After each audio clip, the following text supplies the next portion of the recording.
बोलिए गायत्री माता की जय। हमारे देश स्वरूप भाइयों, शक्ति स्वरूप माताओं में हम आइए आज गीता चिंतन में हम अध्याय 3 श्लोक नंबर 24, 25 और 26 का करते हैं, जिसमें भगवान ये कहते हैं कि हे अर्जुन, व्यक्ति को चाहिए कि वह आसक्ति से रहित होकर के कर्म करे और मुझे ही देख लो, मुझे कुछ पाने के लिए नहीं है, मुझे कोई चाह संसार की नहीं है और मेरे लिए अप्राप्य भी कुछ भी नहीं है। इसके बाद भी मैं कर्म करता हूँ ताकि मेरा अनुसरण दूसरा भी करे। बड़े लोगों का, श्रेष्ठ लोगों का अनुसरण दूसरे लोग भी करते हैं, छोटे लोग भी करते हैं। तो जो श्रेष्ठ व्यक्ति है उसे चाहिए कि वह ऐसा कार्य करे जिससे कि दूसरा भी उसका अनुसरण और अनुकरण करे। और जो पहुँचे हुए लोग हैं, वो जो ज्ञानी हैं, जो आत्मा में स्थित हो चुके हैं, जो आत्म तत्व को जान चुके हैं, जो आत्मज्ञानी हैं, उनको भी चाहिए कि वह भी कर्म करें, आसक्ति से रहित कर्म करें और दूसरों को भी उसकी प्रेरणा दें। कर्म को एकदम से छुड़ाने का प्रयास न करें। जो व्यक्ति रजोगुणी है, सतोगुणी है, तो वो स्वाभाविक रूप से जिसका रजोगुण ज़्यादा बढ़ा है वह कर्म तो करेगा। तो उससे कर्म करने की उसको प्रेरणा दें और शास्त्र सम्मत कर्म में लगा करके धीरे धीरे उसको, शास्त्र तो यह कहते हैं ऐसा कर्म करोगे तो ये फल मिलेगा, ऐसा कर्म करोगे तो यह फल मिलेगा। शास्त्र, हमारे वेद भी यही कहते हैं कि जो है अमुक कार्य से, अमुक यज्ञ से, अमुक दान पुण्य से तुम्हें स्वर्गादि लोक की प्राप्ति होगी। तो लोग कामना बस अच्छे कर्म करते हैं, कोई बात नहीं, करनी दीजिए।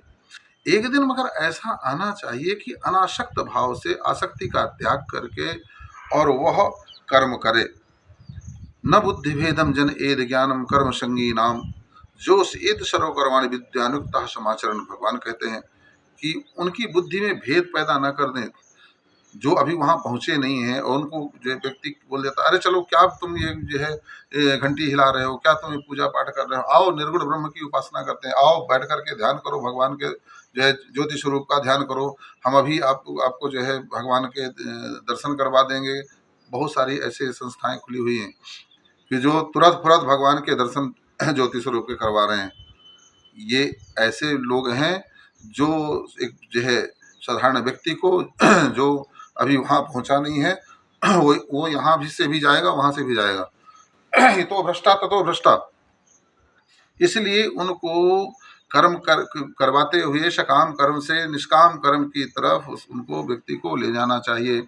धीरे धीरे आसक्तियों का त्याग करना चाहिए। धीरे धीरे व्यक्ति को समझ में आना चाहिए कि संसार का जो कुछ भी दिखाई देता है वैभव, वह सब कुछ नश्वर है, वह मिट जाने वाला है, वह अनित्य है, वह सत्य नहीं है और वह सुख कारक नहीं है। उसको कितना भी हम संग्रह कर लेंगे, कितना भी हमारे पास में आ जाएगा, संसार, जब संसार ही नश्वर है तो वह संसार की वस्तुएं, पद पदार्थ सब कुछ नश्वर ही होंगे, सब कुछ मिट जाने वाले होंगे। इसलिए प्रथम दृष्टा व्यक्ति को तो यही लगता है कि पूजा पाठ करें तो हमें संसार का वैभव बहुत आएगा, मगर वह व्यक्ति उससे अच्छा है जो व्यक्ति अनीति और अन्याय के द्वारा जो है धन अर्जित करता है। कम से कम यह व्यक्ति जो है नीति और न्याय पर चल करके धन अर्जित करता है, तो इसका सात्विक धन है। और धीरे धीरे इसको यह ज्ञान होना चाहिए कि यह जो मैं संसार का भले कुछ भी हो इकट्ठा कर रहा हूँ, यह एक दिन मिट जाने वाला, समाप्त हो जाने वाला है और यह कर्म बंधन को भी देने वाला है। इसलिए मुझे चाहिए कि मैं निःसक्त भाव से, अनासक्त भाव से आसक्तियों का त्याग करके, और भगवान ने मुझे मनुष्य बनाया है तो मनुष्योचित कर्म करना मेरा जो है धर्म है, इसलिए मैं कर्म कर रहा हूँ। ऐसे भाव से कर्म करने से व्यक्ति जो है कर्म बंधनों से मुक्त हो जाता है। बोलिए गायत्री माता की जय।